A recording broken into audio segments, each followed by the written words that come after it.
Welcome to the Celebration of You. I'm your host, Holly Dowling. I'm thrilled to share with you incredible people from all over the world who are living and leading extraordinary lives. From overcoming immense adversity to discovering the secret sauce to leading with courage and grace. Their stories are going to bring you hope and inspiration. Now let the stories begin. Hi, everybody, and welcome back to another amazing episode of Celebration of You. And I thank all of you all over the world for your amazing gift of truly listening to these guests and realizing their stories bring you hope. And that is why this show exists. So today's guest, I am beyond thrilled. As you know, I pick and choose the people that I believe have an amazing story. And sometimes I don't even know their story. I just know that there's something there. And this beautiful, brilliant woman who I've been blessed to get to know has now become a dear friend. And when I said, I'd love to have you as a guest on the show, you were like, what? Really?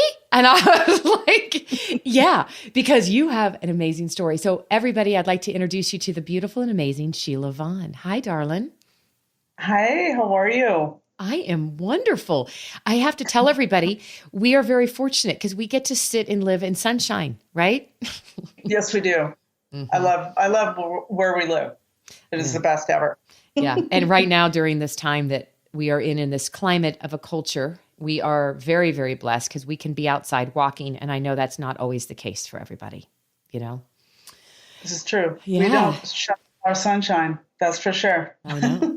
Well, on that, you are a breath of sunshine, and we have to tell everybody. So it was crazy. So we were both, once in a while, we're both on a local radio show, and it just so happened that the day that we were both on the show is how we met, and we're sitting in the radio station, and we get an opportunity to connect along with your dear friend Kathy, and that just led to, and I have to laugh because I meet you amazing ladies. We have this great experience on the radio show. And then you're like, hey, we're doing this entire Smart Women series. Would you be our keynote speaker? And the reason I'm laughing is so many times I'm like, I just can't because I'm not going to be around. And I looked at you and I was like, tell me the date. Sure. And it just started from there, didn't it? It did. It did. And we were really blessed to have you. I mean, you were the highlight of our entire evening. And I'm not candy coating that at all. We really enjoyed having you out there. Well, it was really, thank you. And it was a really amazing event that you did. And I want to brag on that is when you see a group of people, this happens to be a group of women that have come together, yourself being the founder and saying, we want to create something to help women connect, network, and help them build their brands and learn from other amazing women. This event ended up, when I showed up to speak for your event, I knew I was coming to a helicopter, what's the word? Hangar. Thank you. Yeah, hangar. Yeah. But I had no idea there were going to be so many hundreds of people, and men and women showed up. It was incredible. Yes. Our men support this group as much as the women do. It's really refreshing. And we have a lot of amazing sponsors that happen to be men as well. And no, it was a magical evening with all the speakers that we had, including yourself as the keynote. And, my other co-founders, Kathy Droz, Nancy Meek, and Cindy Kelly. This was actually, we're like a year anniversary of launching this concept. And like right around now. It's crazy. We had started. Yeah, it was. It has turned out to be a pretty neat thing. And we have a group on Facebook for Smart Women Series USA, and anybody is welcome to join in on that Facebook group, and just really some neat things that are going on with that on a daily basis, which is awesome. Oh, I love that. And I got to be a guest on your Smart Women's Facebook series the other day. And I tell you, it's just powerful when you come together. Here's what I want listeners to know. And we're going to get to your story, because when you truly have a passion that has been put on your heart, and it's a passion to not serve self, but serve the world, amazing magical things will happen. And you have had so many people that have come together to take this idea and passion and just bring it to life. I mean, thousands of people's lives are being touched. So Sheila, I just have to say kudos to you. And I adore Kathy, Nancy, and Cindy, and just what an amazing team. Well, actually, I already told you you're stuck with me. So there. I am so happy about that. I really am. Well, it's a done deal. Well, let's talk about, so when I got to know you, right? So currently, well, you recently retired from being you've got a legend. You're a legend in Arizona, but your experience in marketing and advertising and radio, and a little bit about that. And then what was the reason you took the turn, and tell us what you're doing now. Sure. Right now, I happen to be in the real estate business. I work for a brokerage called Russ Lyon Sotheby's International Realty here in Phoenix Metro, and my prior experience is literally 35 years in the marketing and advertising, sales, and management category of business. So I sold pretty much everything advertising wise for radio, television, print, billboard. I sold for Phoenix Home and Garden magazine for a number of years. And my last tenure, if you will, was with Sky Harbor International Airport.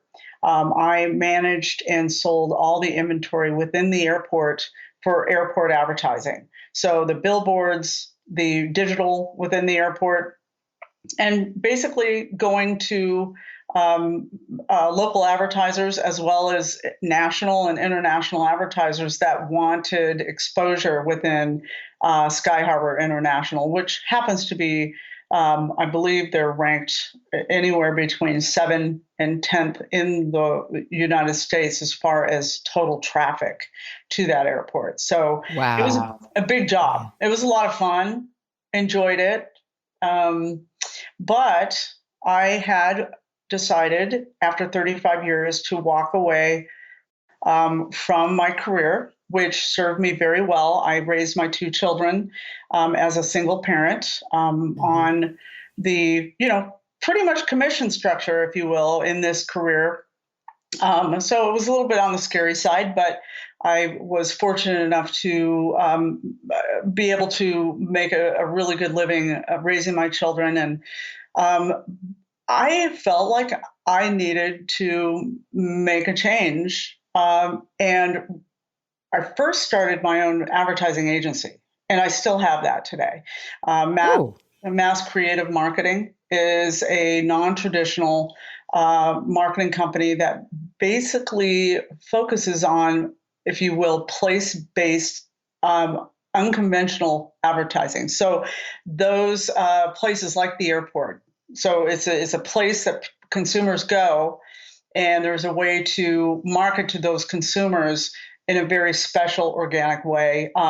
So that type of place. I also had an account with NASCAR. So another place-based venue, obviously, where, as you know, with NASCAR, you see brands all the time, on the drivers' uniforms, on the vehicles themselves. So I would be responsible in going out and finding those businesses that saw the benefit of exposing their brand to thousands, millions of people on the television. So their brand, for example, Pepsi or Coca-Cola or whatever, wrapping a car. There were millions of people that would see that car going around the track, and that is an impression. So I started this business and still have it. Help a myriad of clients with their marketing. And I woke up one day and I'm like, why am I not getting my real estate license? I've always wanted to do that. And it goes back. I don't know if I ever told you this story, but I was told as a young woman in my late 20s, I had just had my son, by a realtor, that I would never own a home Yeah. Yeah. And I'm like, oh, really? Well, okay, watch me. I mean, this is internal. I'm saying, okay, you just told me the no business. And I have a saying, no is temporary. I just haven't convinced you to say yes yet. And so I went to work because I really, really wanted a home, like most people out there. Home ownership is one of the biggest accomplishments that people can make for their lives. And so I politely said okay. And believe it or not, I was in the radio business, had gone to one of my clients who happened to be a mortgage lender. And I remember his name today, and his name was Greg. And after I had sold him an annual contract on the radio station that I was working for, I'm like, Greg, can you help me with something? I really have a personal obstacle here. And this is what a realtor just told me. And I'm leasing a property from this realtor. And I asked him, to help me become a homeowner. And he basically said that I would never be a homeowner, that my credit was bad, whatever the heck the reason was back when I was 28 years old. And I really don't believe that that's true. Can you help me? And he said, heck yeah, I can help you. I just need to know your financials. I need to know, lay it all out for me. So I did.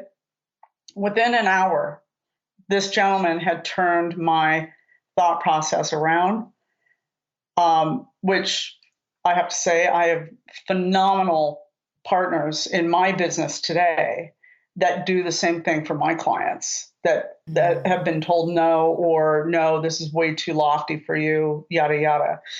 So fast forward, because he told me, oh, it'll take you a year, but if you stay on track, let's do this. A year later, he literally got it done. I mean, we got it done, I should say, and was handed the keys. It was one of the best moments of my life. And it was a really nice house in Reno, Nevada, believe it or not. I was living there at the time. Yes. Fast forward, at a Christmas party, my radio station and this gentleman, realtor's brokerage, were having a Christmas party simultaneously at the same venue. I run into Frank. Frank was the realtor. And he's like, hey, Sheila, how you doing? Where are you at now? Where are you renting? And I looked at him. I said, Frank, I bought a house. And he had the nerve to ask me why I didn't use him. And I said, Frank, do you remember you telling me I'd never own a home? And he goes, oh my gosh, I did, didn't I? And I looked at him square in the face, Holly, and I said, never, ever underestimate a woman that wants something. And I walked off. Oh. And 20 minutes later, the guy came up, and I have to tell you, here I am, like late 20s. This gentleman was probably in his 60s. And he tapped me on the shoulder and he goes, young lady, I have to tell you something. I've been in this business for 40 years and I learned the biggest lesson of my career. Thank you. So he came back to me and thanked me. So fast forward to roughly April of 2018. I'm like, I need to do this for myself, not only myself, but I feel like I have the ability to help people. And that's how I'm building my business. And it's pretty much 95% through referral that I get business. I do market myself out there, but it's to family, friends, and friends of family of those that I know. And colleagues out there, and I've been really, really blessed with that as far as my business building is concerned. What a powerful story, Sheila. And you know what I love, and I don't want anyone to miss? How many times in our lifetime have we let the world dictate and make decisions for us? And had you not had that perseverance, that tenacity, that fortitude to say, you know, me and my mantra is tell me no, watch me go. It's Right. like you have the same mantra because you were like, you know what? You just told me no, watch me. And you didn't just sit around and wait for somebody to help you. You went after it and did it. And I love that come full circle. You're sitting here in 2018 going, you know what? I've always dreamed of doing it and I'm going to do this. And now here you are, and your business, a great business, is usually based on referral. Let's face it. I want to take us back to, because I love that we just got to hear the strength within you. And you mentioned, as we both have been in the past, single mothers with 2 children. Take us back to those earlier days of being a single mom.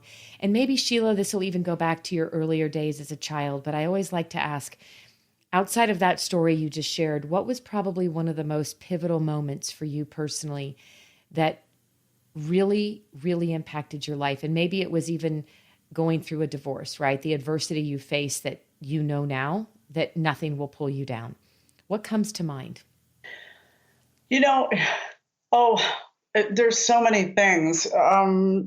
I I was raised. I mean, I have parents that were very loving, um, but believe it or not, my father was really stricken with depression, and he was a brilliant man um, with um, so many talents that he was an entertainer, believe it or not, a professional jazz musician. Played on Mm. cut 6 records, played on Johnny Carson, Merv Griffin. I grew up in Los Angeles, and he was also an ordained minister for the Episcopalian Church, which is really kind of a strange combo.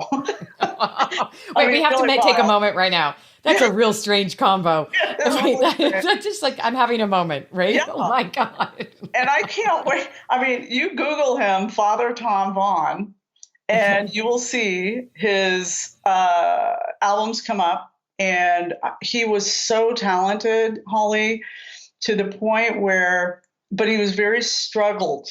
Um, um, he would light up any room, but had massive, what we would call bipolar disorder today. So I grew up with that. And we had to put on a face because of the church. And then I would come home and there was a completely different world, right? Mhm. Um, so for years, I learned to put on that face. And up until most recently, um, I didn't deal with that until, I'd say it's been 10 years. Uh, a good facade. I always worked very hard at what I did, but my father really drove me. I was out of the house by 17. You were? Yeah. And Mm. my father, because of his depression, I had to work around and get around and it follows us in our family, believe it or not. I didn't know this until, years later, but I had to work around that cycle of icky. And so I did on my own everything I could to flush that icky out of my own life. Um, Mhm. I could have been very bitter. Um, I can't remember if I told you this, but my parents had never in my life been to a place that I ever lived. They My daughter celebrated sports wise. My son was celebrated sports wise. Had never been to anything that they ever did I don't care if it was a graduation, if it was a sporting event, if it was they never came. And we lived 20, Seriously. I swear, 20 minutes Oh away, my goodness. right? Oh, yes. And I hit my 30s ish and could have been very, very bitter about that. But I thought, you know, I'm really going to thank God right now Yeah. because this is teaching me of what not to do when I have grandkids. Oh, Sheila. And so Wow. we, that I think was a real turning point for myself in my own preservation of my life and how I envisioned it. And I'm very much I didn't realize how much of a visionary I have been in my life. I'm a goal setter. Um, when I got into the radio business, I was blessed with an amazing woman who is no longer with us today, but she hired me into radio and she helped me turn my life around. Was in the retail business working my butt off and took a massive risk in going into commission sales, of course. Oh, yeah. Her name is Debbie Rayborn. I'll never forget her. She's with me today. She's going, Always. you tell them what you know, girl. I mean, I could just hear her. She's like, and she gave me a chance. And she was literally like my fairy godmother, guiding me with her positivity, and everything that she gave me, all balled up in this wonderful woman from Texas, uh, and believed in me. Sounds So like she was an angel. she She's was. an angel. She was an angel, or is. She Yeah. still is. Yep. She's an angel. And Sheila, I'm going to say you are an angel on assignment because the minute I met you, you have a light that just emanates from you. And to know, it's amazing because everyone has a story. And I want every listener out there to know you can look at others and think, wow, what have they been through? And you never know what people have been through. But typically, the people that have the most joy and the most happiness are the ones that have been through some of the worst fires. And they have come through it. They've faced adversity and become a better, richer, beautiful person. And I feel like that's you right now. And I love that you were authentic and transparent and just sharing with us because Mike, like myself, being raised in a very dysfunctional family and not by a minister, but in a family that we put the smile on at church, but at home it was living hell. Right. So, so many things that people don't realize until they hear a story like this and go, somebody out there, Sheila, is probably living right now in a similar situation and they don't feel alone now. And you have chosen to live a life of such immense grace, immense strength. And I just have to very quickly as we wrap this up, because I don't want anybody to not hear this.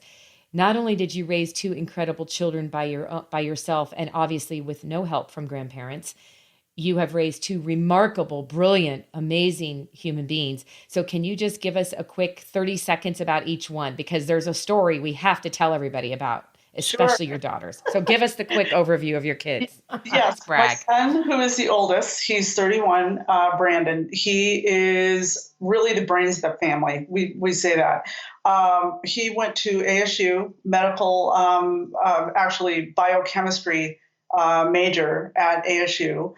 Graduated, worked in research for a little while, and then started his own medical research company here in Scottsdale, Arizona, called Perseverance Research Center, basically focusing on neurological studies. So they do studies on Alzheimer's, on autism. They have a COVID study right now, weight loss, and doing very, very well. And, pretty much changing the world from the inside out, if you will, with what they focus on. Mm. And then Amazing that the timing for him too right now with COVID. it really is. Yeah. Yeah.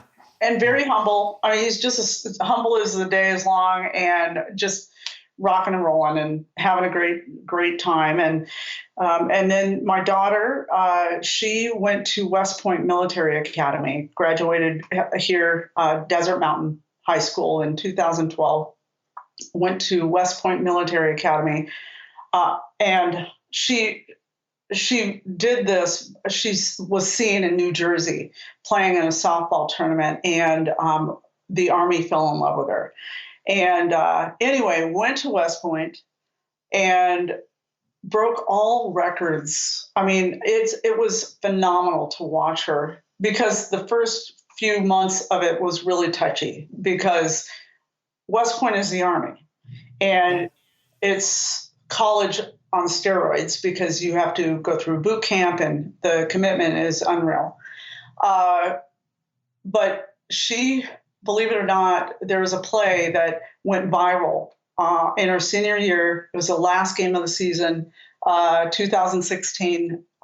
She was featured on ESPN Top 10, number one top 10 of the week on Sports Center. She had jumped over the catcher to land with her hand on home plate, not even knowing what she's doing, I don't think.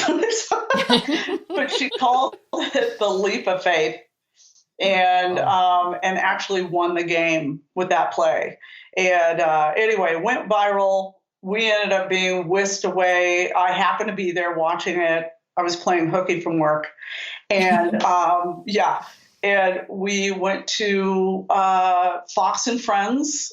She was interviewed on Fox and Friends of the play, and just actually mesmerizing this news group. And after that, she served a couple of months in Germany, or actually 9, Germany and Poland, and got a phone call from the women's rugby sevens Olympic team coach.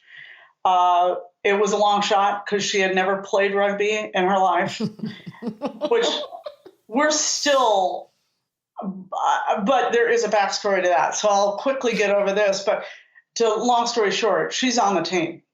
The most amazing thing is that 7 years old, this little girl comes into my office one day, and with all the conviction of a person who's in their 20s, looked at me and said, "You know what, Mom?" She goes, "I'm going to be an Olympian. I just don't know which sport yet." Mm. And I looked at her and I'm like, "You know what, Casey? I really do believe this. I really do." And at that point, she was playing basketball and softball.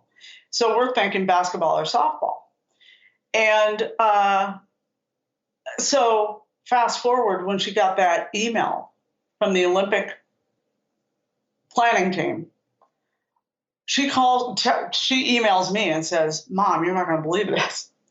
I got an email from the coach of the USA Women's Olympic Rugby Sevens coach." And I'm like, "You don't even know how to spell rugby. What the heck, you know?"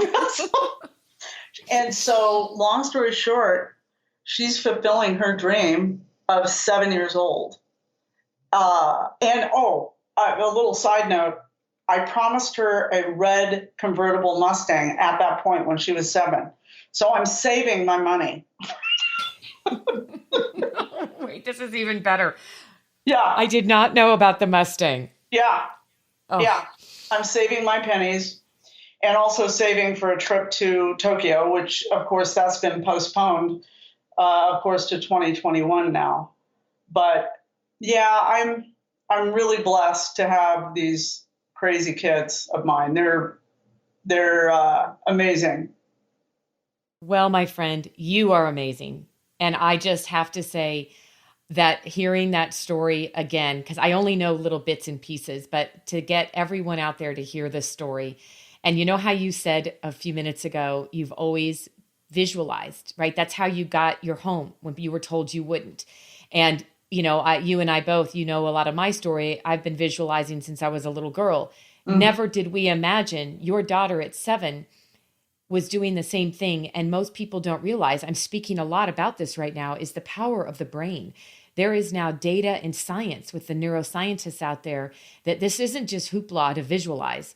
It's so powerful that it actually creates and manifests what's about to happen in your life. So people that visualize, and you've been doing it, not even knowing that data backed it, your daughter at 7, right? Just Yes. believed and visualized it. And so I want that to be the moral of the story, that you can create and make anything happen if you're willing to have a mind shift and begin to have a mental state that you visualize. And I mean, we could spend a whole hour talking about the data and the science, but you're a perfect example of this, Sheila. Your children are. And I absolutely adore you. I thank you for being on my show. I thank you for the gift of your friendship. And just thank you for being the person you are. Now I know why I even love you more. Oh, You're just Holly, I love beautiful. you too, honey. Thank you so much for celebrating this, and thank you for everything that you do. You give me. I've had chills this whole interview. I'm just saying. I'm serious. I mean, we have such a connection, and I feel so blessed to know you. I really do.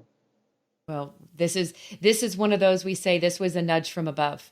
This was a already foreseen and planned friendship. So I can't wait. I just want all the listeners to know I'm already inviting myself up to her house. So just so you all know, you're not invited, but I am. No, I'm just kidding. Oh, my love. Well, I will talk to you soon. Thank you so much for being here and sharing your heart and soul. You're a doll. Thank you, Holly. And thanks to everybody out there listening. Thank you for joining me for another awesome celebration of you. If you were inspired by this story, please share it with your family and friends and hashtag Your Story Matters. I'd love to hear from you, so please leave a comment on iTunes. And absolutely, please come to my website, hollydowling.com. Leave a comment there too, and while you're there, pick up your free gift. Most importantly though, just remember that your life is a gift from God. What you do with it is your gift back.